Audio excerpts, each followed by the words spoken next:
Good evening and welcome to the Paranormal Lens podcast presented by Jotnick's Paranormal. I'm Chad Thomas. That's Jamie Widener and Kirstin Truccano. All three of us are here again tonight. It must be a Tuesday night, right, guys?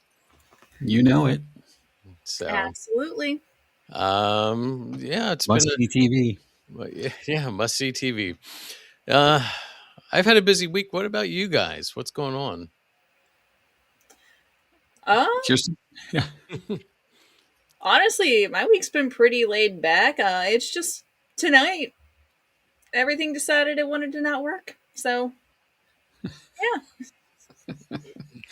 That's how I know that feeling well. Joys of technology. It is. Is it though? I mean, it's the realities of technology. It's wonderful until it doesn't work. Yeah. Right. I totally appreciate that. Yeah. So, well, I know Jamie and I actually saw the same show on Saturday night. Yeah, we did. We both went to University Park, Penn State campus, and saw a new piece. It was I enjoyed it, Jamie. I don't know about you, but it was thought provoking and upbeat, and it was pretty cool. It was a good, yeah. It literally was a Penn State original. First time ever being produced, commissioned by the university theater department there, and two alumni wrote the play, and the creative folks there made the magic happen. Quite well done. Yeah, it was a musical that was just upbeat and good. Yeah, it had a weird twist at the end that really had was cool, and it was like that sort of sealed it for me. So. You got to love the magic of theater. Yeah. So, but anyway, we saw The College Kid. So we did. That was the part. Yeah. So well worth the drive up and back. So, and I'm up to my neck in music, man, at Miller's or at Penn Manor. So, a week and a couple of days, and the curtain goes up. So I'm hoping it all comes together. So Tech Week is upon you. So speaking of magic, there it is. Yep. Well, by the time you get to this stage of a production, it's pretty locked in. I mean, there's obviously things that can go wrong, and we did a whole superstition episode around theater stuff, so I totally understand that. But the reality is, trust the process. You've done all the due diligences. The rehearsals have been. Everyone's shown up. The crews have all done their tasks, regardless of the type of work they were doing, the construction, the paint, the costumes, all the guys and girls that were just making all that happen on the backside. It's all going to be ready. The curtain's going to drop, and or rise in this case, and opening night's going to be a blast. Yeah, we're forward to next week seeing this. Yeah, it's just we're in that bringing it all together at one time because it's a musical, so you've got a pit, you've got all the scenic changes, and you've got the actors, and we're still struggling, but we're going to get there. I have faith. As do I, and I'm not part of it. That's why I can say that. So, well, Heather says hello, and Bert had a meeting, and he'll be home shortly. So now we know. I was worried. He better be listening in the truck, as she says. But we can't start till Bert is here. We certainly, at least he can't be watching in the truck while he's driving. That's true. So, Bert, get home safe. We'll see in a little bit. Yep. So, all right. Well, let me jump into this and see how it goes. It's I've been really busy, so I hope this has come together just like the show's going to, and we'll see what happens. So. We got to work on this marketing stuff, dude. Can you sell it? I'm not good at selling myself here, Chad's about to start the best episode of Paranormal Lens we've ever done. It's our number one episode. Yeah, well, no, Jamie's got that wrapped up right now. So it's because it's about the Frogman. It's the best. My dad sent me a reel the other day on the Frogman. So get out. How cool. Yeah. So. Well, tonight we're going to talk about a place that we definitely haven't talked about before. None of us has visited, as far as I know. So let's see where this goes. It's called Where Silence Screams, the Kings Park Psychiatric Facility. There are places where silence feels peaceful, and then there are places where silence feels wrong. Heavy, pressurized, artificial, like something underneath it is trying to get out. Tonight we're going to talk about one of those places, an institution that once held thousands, a place built with good intentions, Uh, with transformed. Chad, you just Chad, got really muffled. So say Uh yeah, oh, is that any better? Oh, yeah, that's definitely perfect. better. All right. Yeah. Let's see. So tonight we're walking into one of those places, an institution that once held thousands, a place built with good intentions that slowly transformed into something far more complicated. A place where hope, neglect, medicine, suffering, progress, and tragedy all lived under the same roof. This is the story of the Kings Park Psychiatric Center. Kings Park opened in 1885 as the Kings County Asylum, as part of a national movement in mental health reform. Now, we've talked about this before in several episodes. During the mid 1800s, overcrowded city asylums were failing. Patients were warehoused in unsanitary conditions. Reformers believed that environment mattered. The solution? Remove patients from chaotic cities. Place them in quiet rural landscapes, fresh air, structured labor, agricultural therapy, community. This philosophy was influenced heavily by the moral treatment movement and by figures like Dorothea Dix, who advocated for humane mental health facilities. Kings Park was built on rolling farmland overlooking the Long Island Sound. It wasn't just a hospital, it was designed to be a self sustaining world. Patients worked on farms, they tended livestock, they harvested crops, they baked bread, they sewed clothing, they maintained buildings. Now it sounds like a normal life, right? The belief was that meaningful labor would restore dignity and structure. That's what we wanted people to have. And for some patients, it did. But from the very beginning, there was tension, because even compassionate institutions can become overwhelmed. By the early 1900s, patient numbers were rising rapidly. Immigration was increasing, urban poverty was high, medical understanding of mental illness was still limited. People were institutionalized for depression, postpartum psychosis, epilepsy, alcoholism, developmental disabilities, melancholia, moral insanity, and hysteria. Women could be committed by husbands, children could be sent away by overwhelmed families, and once admitted, release was not guaranteed. By the 1920s, Kings Park was expanding aggressively. New wards were built, brick by brick. A massive campus took shape. By mid-century, Kings Park housed over 9,000 patients. Think about that number. 9,000 people living behind the institutional walls. It had its own power plant, its own fire department, its own cemetery, its own railroad spur line connecting directly to New York City. But it was a closed ecosystem. Let's talk about treatments.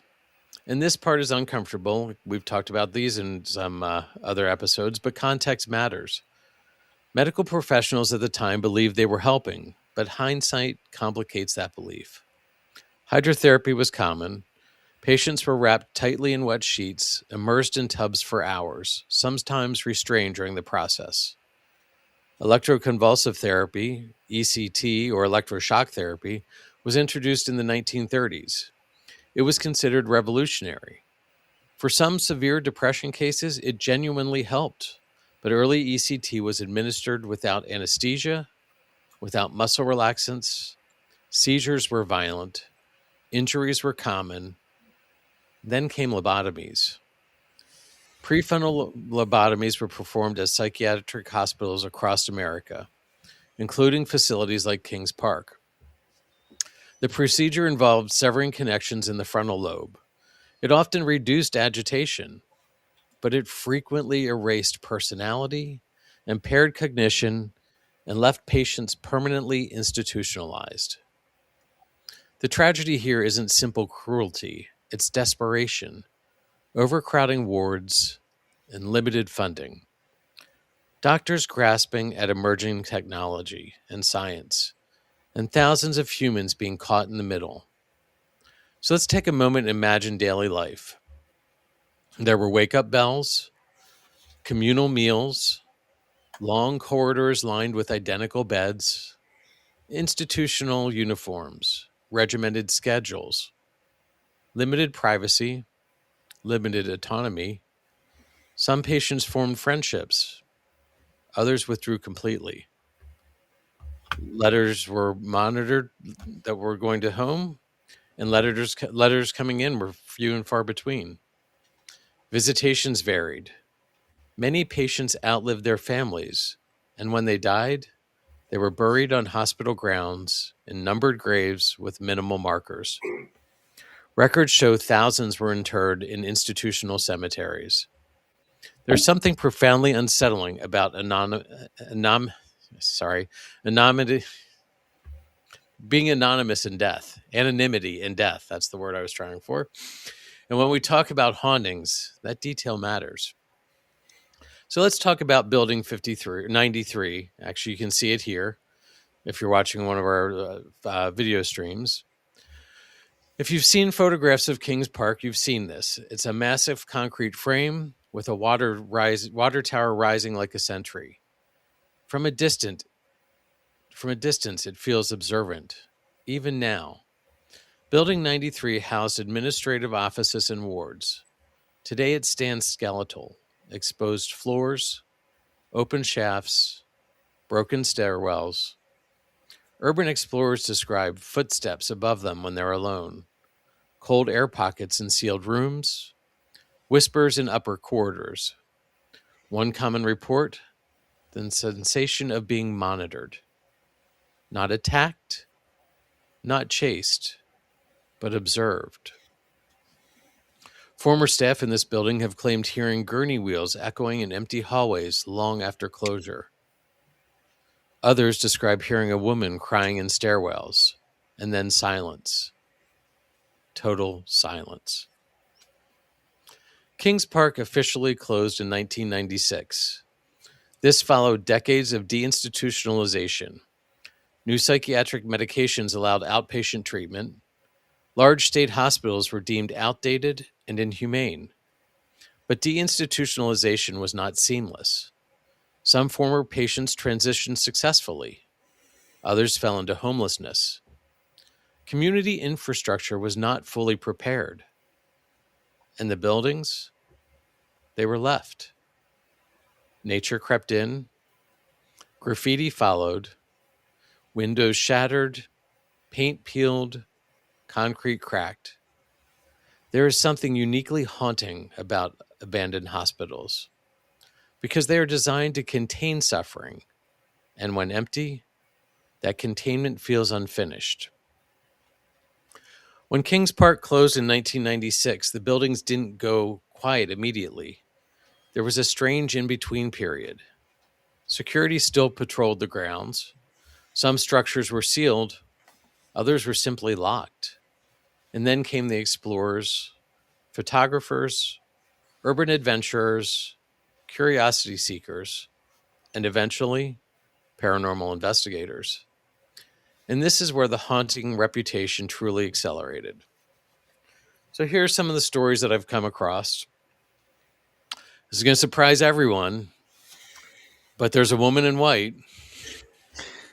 No way. One of the most persistent legends is the woman in white.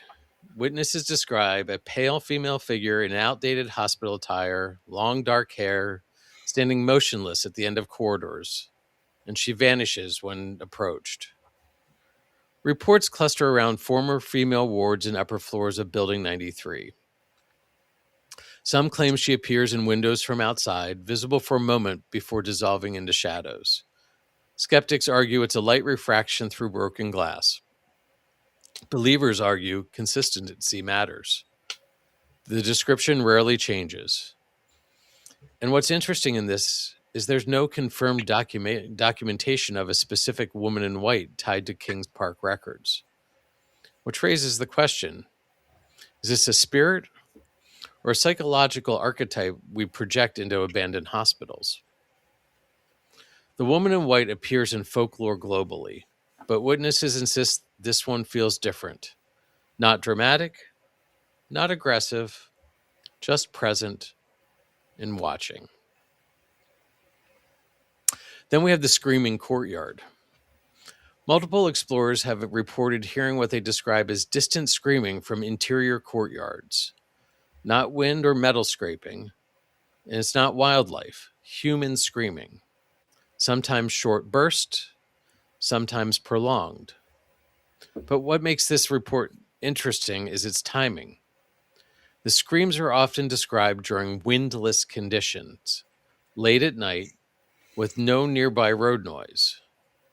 Audio attempts to capture the sound have largely failed, which leads to two possibilities. One, it's environmental acoustics behaving unpredictably, or two, it's an experience that doesn't translate through equipment. There are cases where 3 or 4 people report hearing it simultaneously. That collective experience is harder to dismiss outright, but it's not impossible. Human perception is highly contagious at heightened environments. So let's talk about the shadows on the upper floors. Photographs taken from outside Building 93 sometimes show what appear to be silhouettes in upper windows, tall, human-shaped, stationary figures that then are gone. Some of these images have been debunked as explorers inside the building. Others remained unexplained. Former security personnel have claimed seeing movement in sealed sections. Remember, as I said earlier, some sections weren't just locked, but they were completely sealed off, bricked over, and shouldn't be accessible. One guard reportedly described seeing someone pacing in a building that had already been cleared. But abandoned structures are deceptive. Birds enter, sometimes light shifts, clouds distort perception, and the human brain completes shapes that aren't fully there.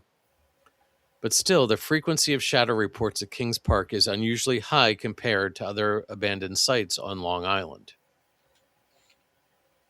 Then we have the gurney sounds that I mentioned earlier.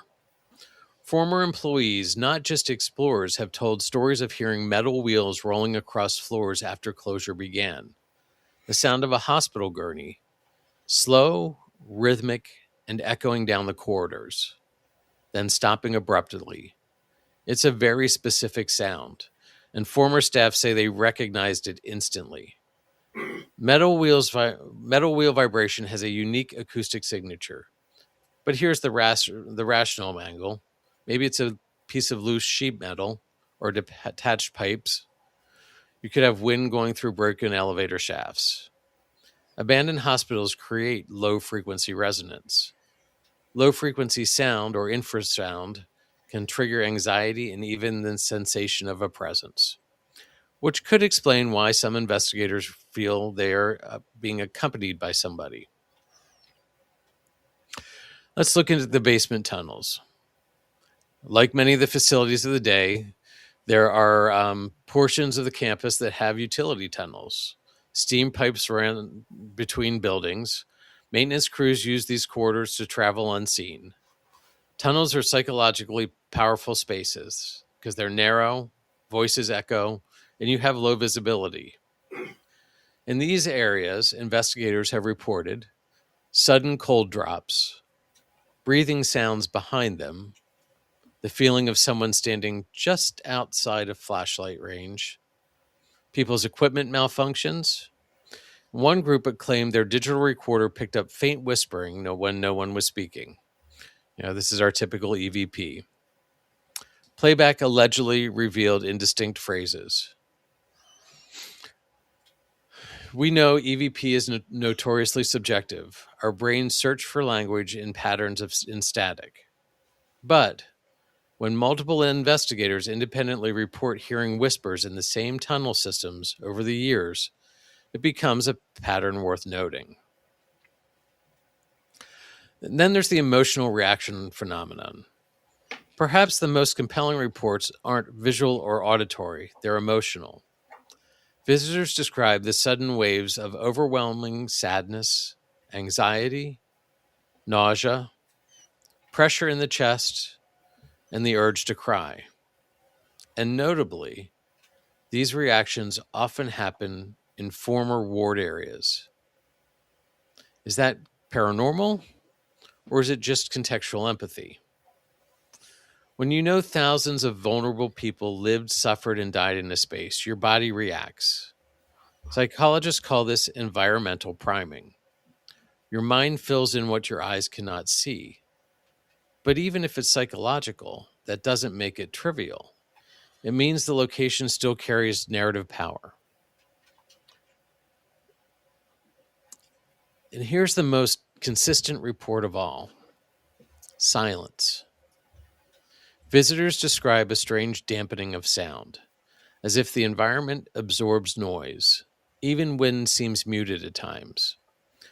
Some say when the wind stops suddenly, the quiet feels unnatural, like something is holding its breath. Abandoned institutions often have thick concrete walls that distort acoustics, but the sensation described at Kings Park goes beyond that. People describe the silence as active, not absent. And that's where our episode title truly lands, because the silence doesn't feel empty, it feels compressed.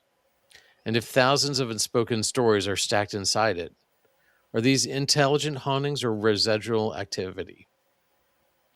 Most King Park reports lean towards the residual. Screams, footsteps, gurney sounds, repetitive phenomena. Few claim direct conversations. Few report clear, responsive interactions. That suggests if something is there, it may not be spirits in the traditional sense, but the imprint, a localized saturation with intense emotion.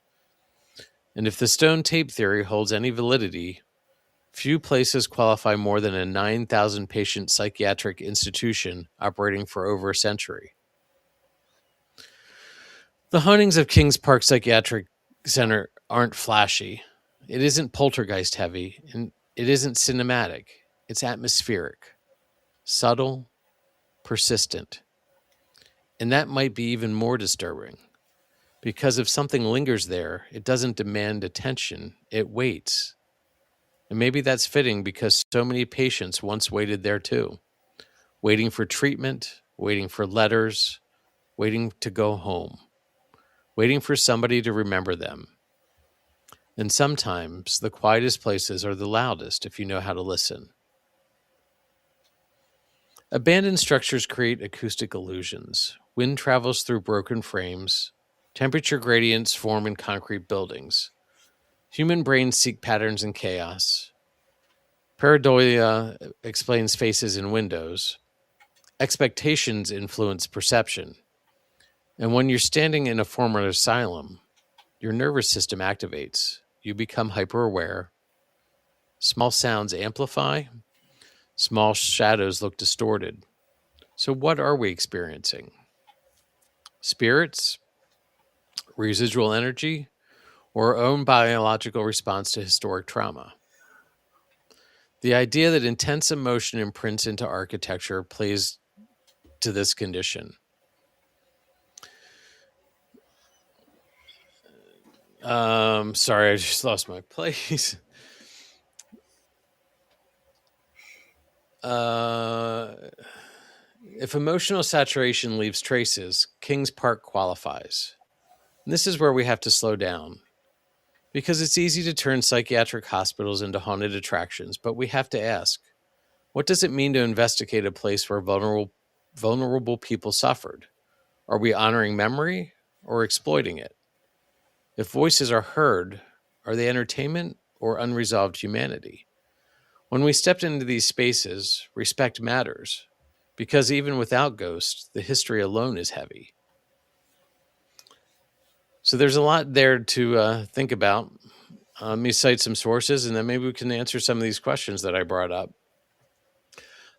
First off is https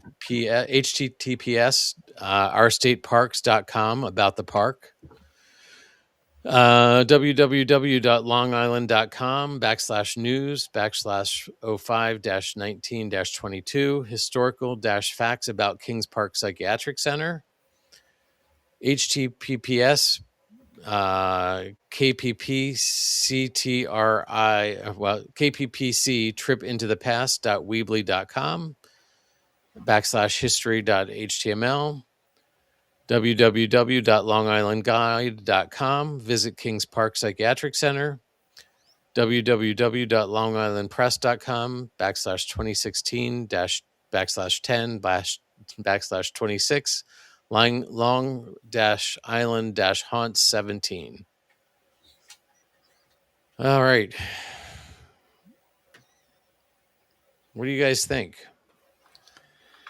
Let me catch up on a couple comments first before we get too far into that. Bear with me. It's lost my mouse. I will say that you cannot investigate here. Yeah, I gleaned that from just a quick look. So Heather has added, so sad that these places start off with the greatest of intentions, but overcrowding always leads to their demise. That was early on in the discussion. Bert he's home. Yay. He's added another place to cry. Yeah. Stefan has added, if the walls could talk. And Bert has commented, I couldn't imagine investigating there. It's huge. Would take a week. Oh, absolutely. Yeah, just the campus that it is. It is a state park now, but it is not available to investigate. It is patrolled. You will get arrested if you're caught in these buildings. So, and it is a shame because it is a huge facility and it's just sitting there abandoned. Again, another one that's just, but making it safe, again, it would take thousands and probably hundreds of thousands of dollars to make it safe for people to go in. Right. The liability is such a challenge, with all of these dilapidated places. It's not, it's the physical condition. And you see some of like the image that's on the screen now, it's falling apart in some places. So falling down, at least, not maybe falling apart. So right. The last thing you need is an investigator, mumbling around in the dark and then going through a floor, missing something and going down a stairwell, whatnot. So it's easier to say no and be consistent than it is to say yes and have an issue. Yep. I mean, isn't it a shame that, this falls into the same as Pennhurst? Like it is it's the exact same thing. Well, I was thinking that, we've not been to this place, obviously, because you can't go, but we've been to this place. Right. Or one's very much like it. Crescent comes to mind here in mid-state Pennsylvania, for the campus that it is and the sprawling complex of dilapidation. Just when we were there last summer, Chad, you and I were there for the Paracon, it poured that afternoon, for at least a brief while. And I went into the main building, into the administration building that we were right in front of, to walk through it. And there was water coming from the ceiling. And I'm on the first floor of a 3-floor building. There's water coming through the ceiling from the rain. Right. And then there's actually grass growing inside the building along the window ledges. So it's been that way for quite a while. The fact that we were in there, obviously anything could happen. I think we all went to Trans-Allegheny. I think of that as well. The age of that property, the similarities in the story that struck me. St. Albans is another. Yep. The list goes on and on and on and on. There are so many of these facilities that were once highlights and high points for people for care and wellness and self, to improve their station of life. And, as in Heather's comment was really well made, overcrowding was a demise, funding was a demise, changing care, but not necessarily affordable care. Let people stay to the place they were instead of moving to something better, more appropriate. And, therefore languish began and neglect began and trauma began or continued in most cases, because I'm sure it happened before, but it's just another level of it. This whole thing just is so sad how we went from something so good to something so bad. And knowing that this was in operation until 1996, that's well within our lifetimes. So many of these places. Yeah, exactly. I'm sorry, I've carried that too far. I'm sorry. Go ahead, guys. it just it boggles my mind that, like you said, that it went this far, that, this long in 1996. And one of the things that's been brought up is, it seems like residual, but it isn't investigated. Like, if it's not, if people aren't in there consistently investigating, how do we know that there's not active spirits? Right. Because there's nothing for them to interact with. It's one of those things. Well, it seems to me the tales that, the experiences in there, the woman in white, the screaming courtyard, the shadows in windows, the gurneys, the basement tunnel, and the spaces, all of that stuff seems like it came from staff and or guests, like not patients, but guests or patients in operation. If it's been closed and shuttered and it Right. is restricted as far as access, like you'll get arrested. They can't. I'm sure people got in. The earth Right. explorers, they're out there. We know one of them pretty well. So Right. that though would be a one-off. If that were the case for an explorer. So these stories come from something more consistent. So it has to be from the era of operations, and that starts to paint the picture, because that's the consistency that would either show a residual of time over time or something intelligent. It's that continued report Right. of the activity in the spaces. There's enough here that people noted it. Mm-hmm.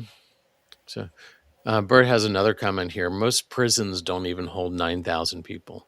Yeah, I it's mean, amazing. I can't imagine 9,000 people. There's no way there was enough staff. Like, but no, there couldn't have been. No. But the original intent would have been to not have much staff, because they were, you were trying to encourage them to be independent. Right.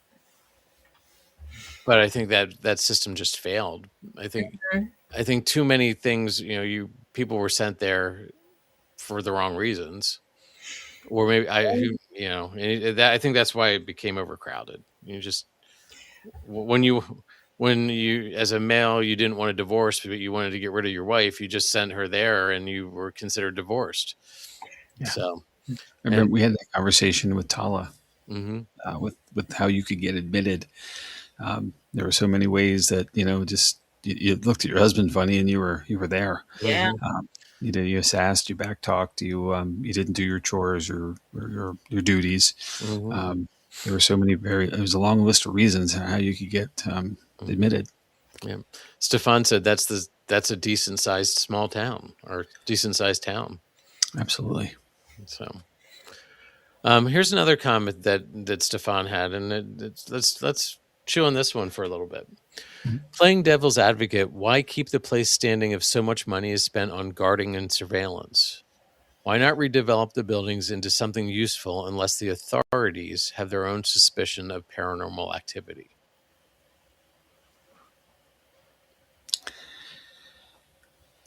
Yeah, but it's a great thought, right? Yeah. I can speak a little bit to that, coming through some urban planning work in the past. Sometimes it is more difficult to remediate and rehabilitate the space than it is to knock it down. And sometimes it's more expensive to knock it down. My guess is that it's somewhere in between the two. And maybe, and assuming it's a state park now, that must mean it's public property, Right. owned by the municipality of Kings Park, or whatever, even their county seat or whatnot. But there probably is an overextension of their resources either way to take it there, and to sell it, you'd have to disclose everything that's wrong with it, which would turn the profit down to some very drastically low value. So it might just be cheaper to keep it. It's a wonky place to be when you're in the state of the condition, meaning the state Right. it's in, not the state of New York. Well, New York's a wonky place too, but it is what it is. Love New York, do I love it. It's my favorite state to drive through on the way to Vermont. So, because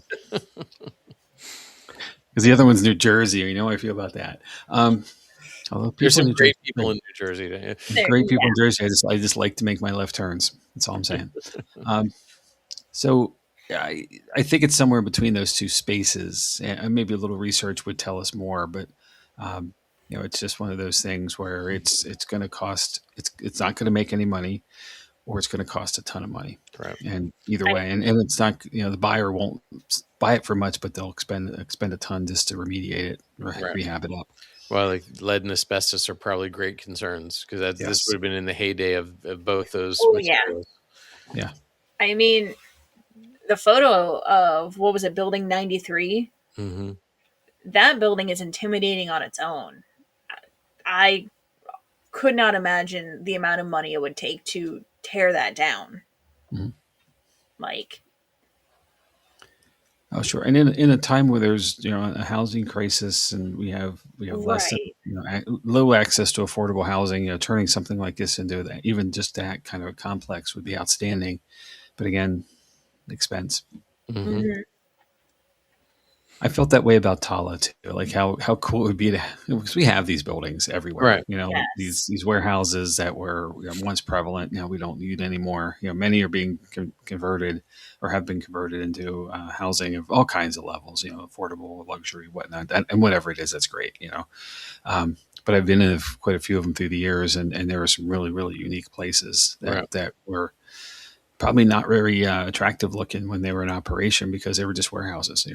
But now they've become something really nice, and kudos to the redevelopers of the world, who make that magic happen, because it's taking an eyesore and making it be something functional is fantastic. So we need use of space. I mean, was it? And that is off topic with paranormal stuff, but sorry. No, we're all off topic now because I'm thinking of Spooky Nook, how it was a warehouse and now it's a complete rec center. Yeah, exactly. I actually was in that building years and years ago when it was all loading dock doors. Yep, me too.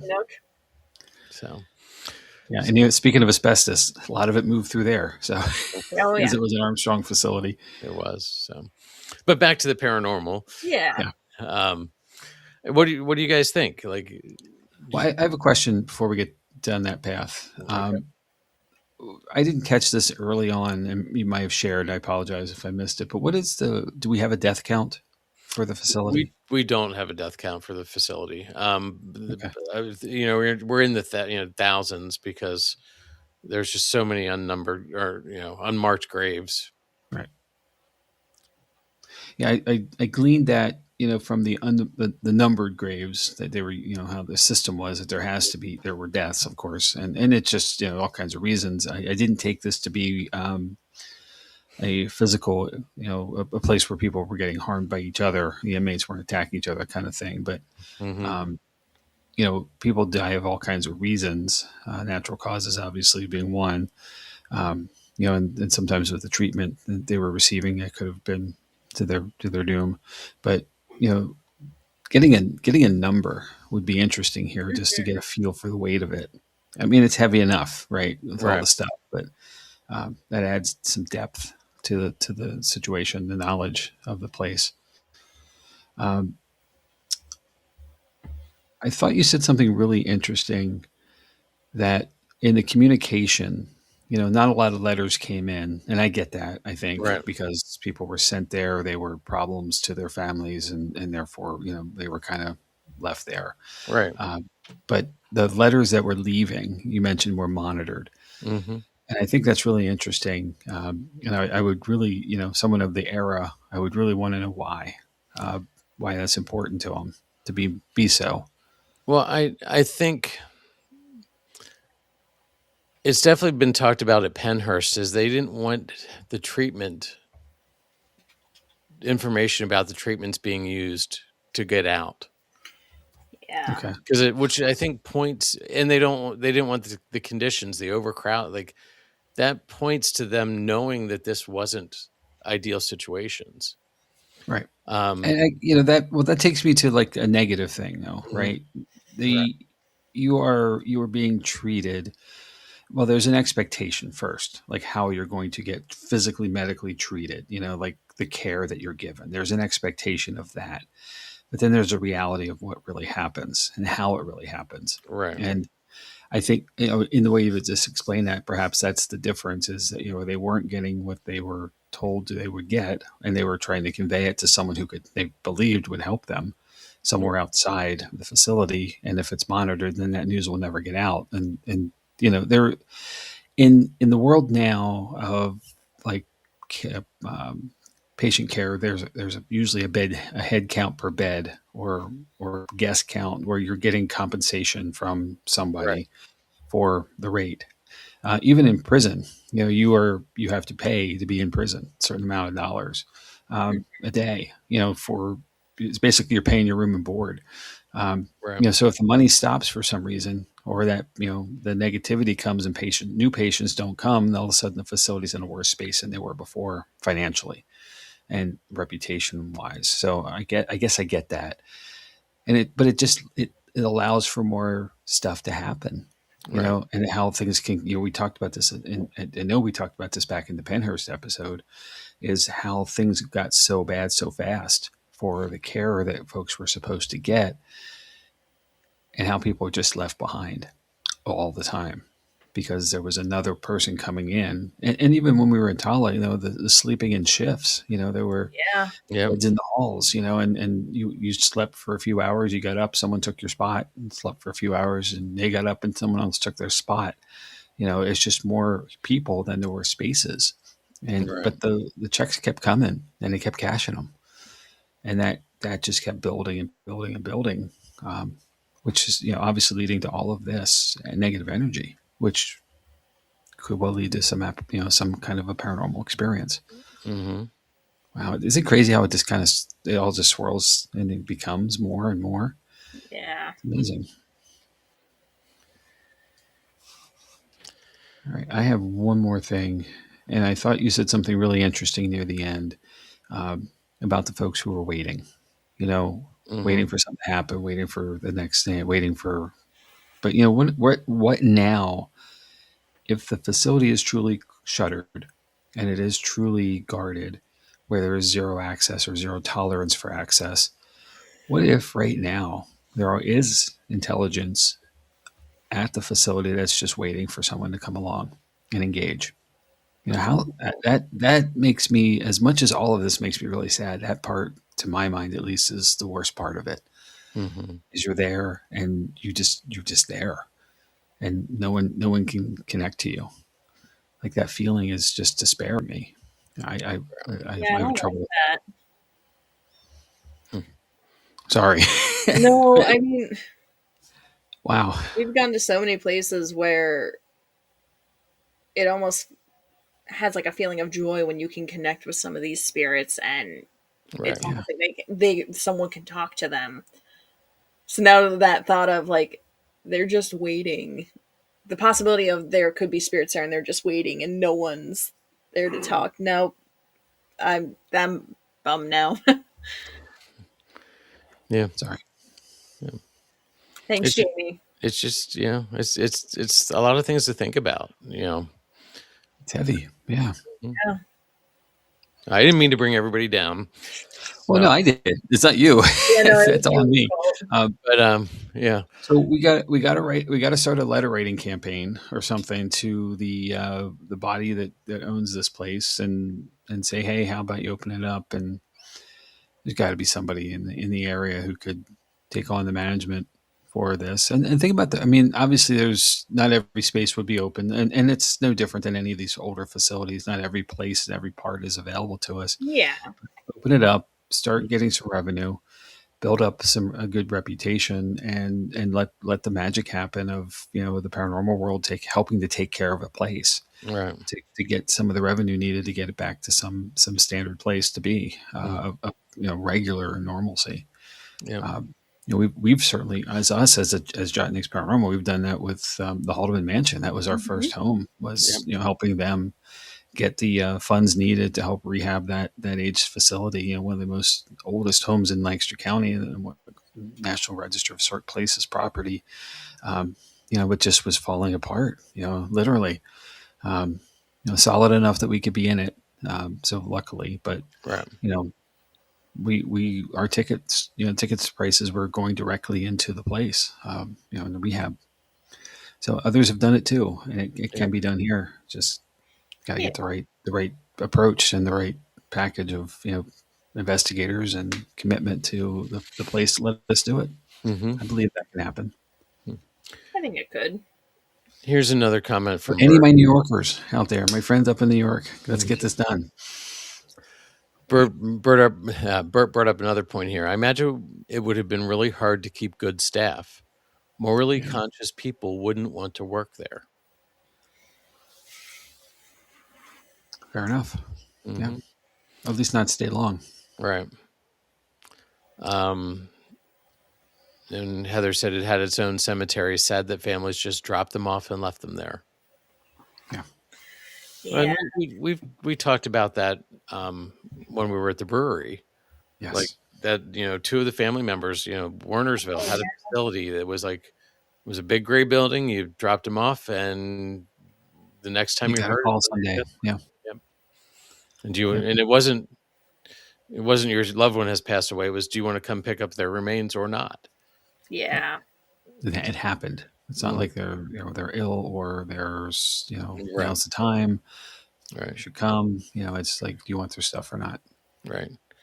And Bert said, I think this is referring to the just waiting. It's like being in solitary confinement with nobody to talk to. Yeah, that's a good way of saying it. So, well, speaking of Bert, he's got something for us to work towards, guys. Yes. When it comes to road tripping, Bert's planning us to take us in style, I think. That's a sleek looking bus. It looks like a cardboard cutout. Like if the wind blows, it's going to fall down. That's what we can afford right now. So right. He said maybe we should start a GoFundMe for a road trip bus. All right, I'm in. I'll contribute to that. All the equipment can fit. That'd be perfect. Yeah. Oh my. Yes and yes, please. So. But now here's the question: is the back part of the bus like a tour bus? Are there beds? I think there has to be a couple bunks at least, but there has to be a space for all of us to sit and review all of our evidence. So, yes, at least a workspace of some kind, a couple monitors, some audio equipment. Truly customized, of course. Yep. Yeah, because it would be a control center when you pulled up, right? Yeah. It's true. Yeah. Have a whole wall of chargers. I have often thought of like finding a Sprinter or something, like a kind of a used van.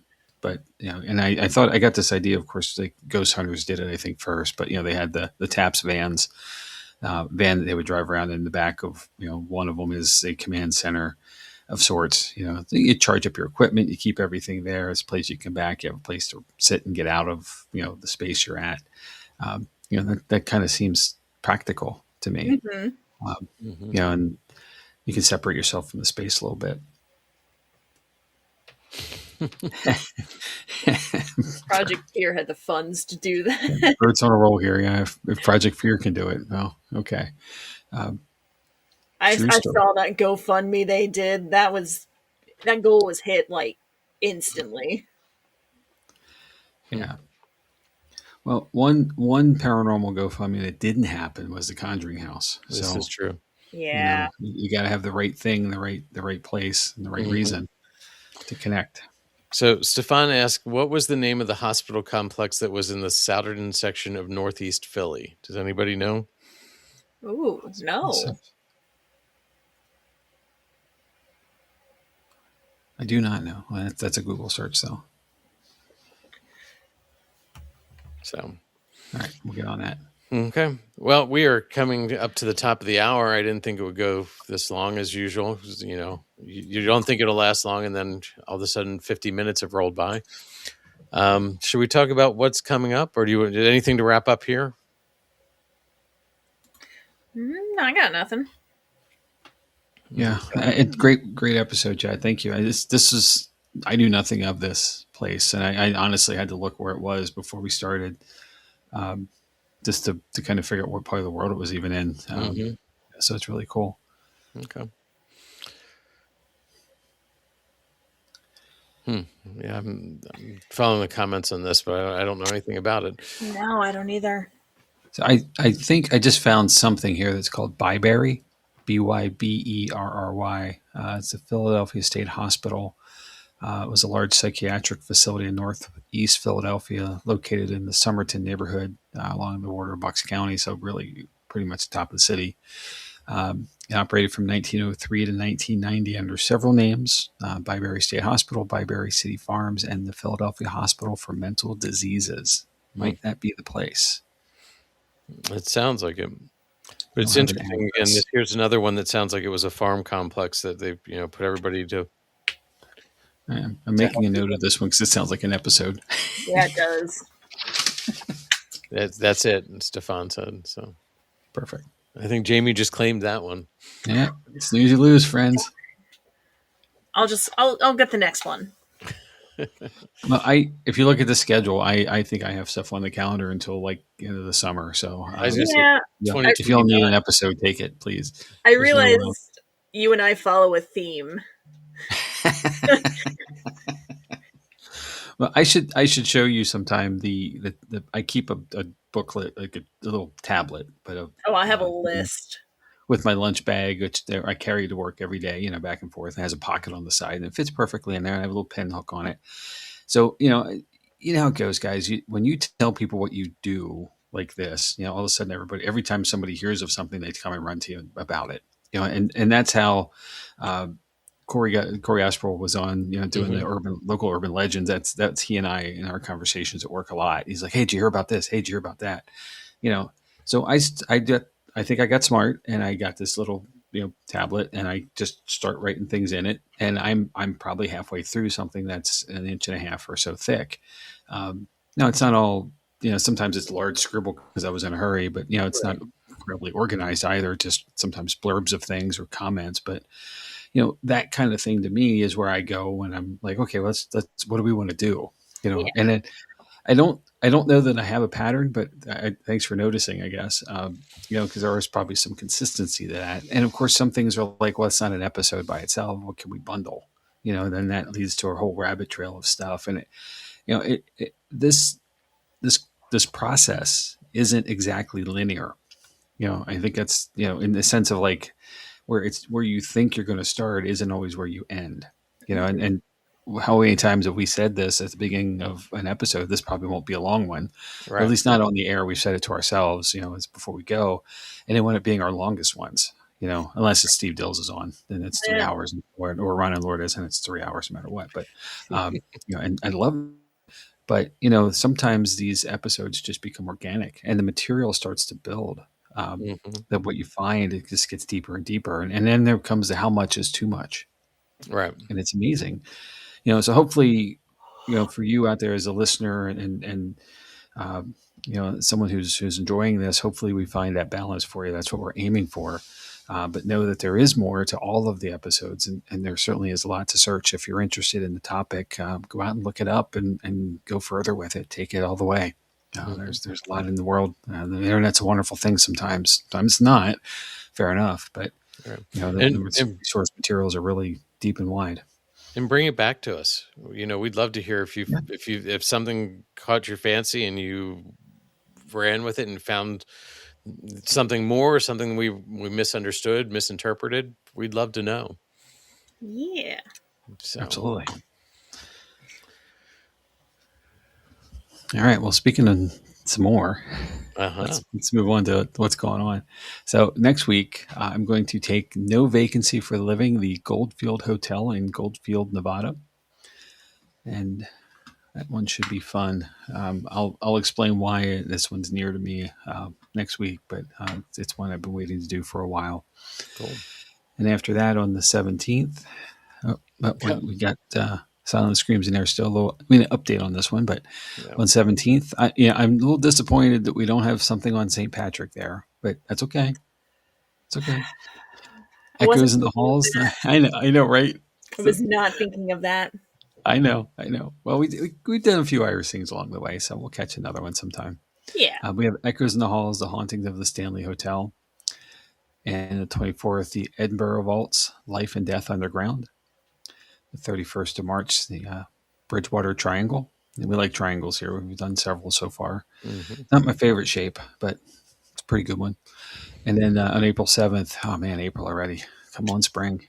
Oh, Lured into the Deep, The Legend of the Siren. That one's going to be a fun one too. it's going to be so fun. All right. So thanks for bearing with us on this very live episode. But if you're interested in more about Jotnik's Paranormal or Paranormal Lens and us in general, you can find our website at www.jot-nixparanormal.com. That's JOTT-NYX paranormal.com. If you'd like to give us an idea for an episode or any communication directly with Chad, Kirstin, and I, you can reach us at paranormallenspodcast@gmail.com. Just drop us a line. Of course, you can always leave comments in the episodes that you're watching, wherever it is, on whatever service.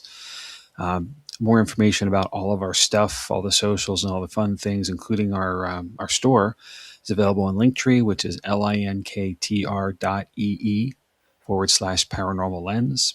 Or if you're watching us, we have a Buy Me a Coffee, which is buymeacoffee.com, paranormal9. And there is a QR code on the screen there. Any support is greatly appreciated. Unfortunately, we have operating costs to host the site for the paranormal, for the podcast, and some other stuff. So, unfortunately, we're just looking for some help if you can. If you're not, we're still going to go. Don't worry, we got you. So, lots of great stuff here on the screen. Now, ways to connect with us and Jotnik's Paranormal as a team, and go from there. Yeah. We're always looking to hear from people. So. Absolutely. So, we can say that our Spotify streams are almost at 20,000. We were a couple short before the episode. So we know people are out there listening. So reach out to us and say hi. Tell us what you think. So, yep. So yeah. Well, just checking 20,019. I would say we got 20,000. Okay, great. So I don't think that gets us anything, but that's okay. It gives us a pat on the back. It does. We'll probably get one of those, like, I'll get a little blurb. Yeah, a little blurb from them. So yeah, that's nice. Yeah. So. All right. It'll make me feel good. Well, we can't do it without listeners, and that's the most important thing. So again, I think I can speak for you guys, for Chad and Kirstin, but we could do this without an audience. We could do this without putting it out there to the world, and it wouldn't be as much fun. We really enjoy the engagement. We enjoy, knowing that folks are out there listening and enjoying the content we're creating. And we really, we can't say thank you enough for taking the time of your day, wherever in the world you are, and spending a little bit of that with us. We look forward to seeing you the next time. Yep.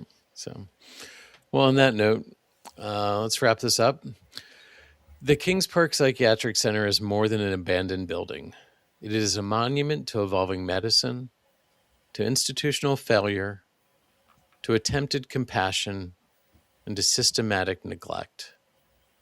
If you ever visit a place like this from the outside, move carefully, listen deeply, and remember to stay alert, stay respectful, and stay curious. Good night, everybody. We'll see you next week.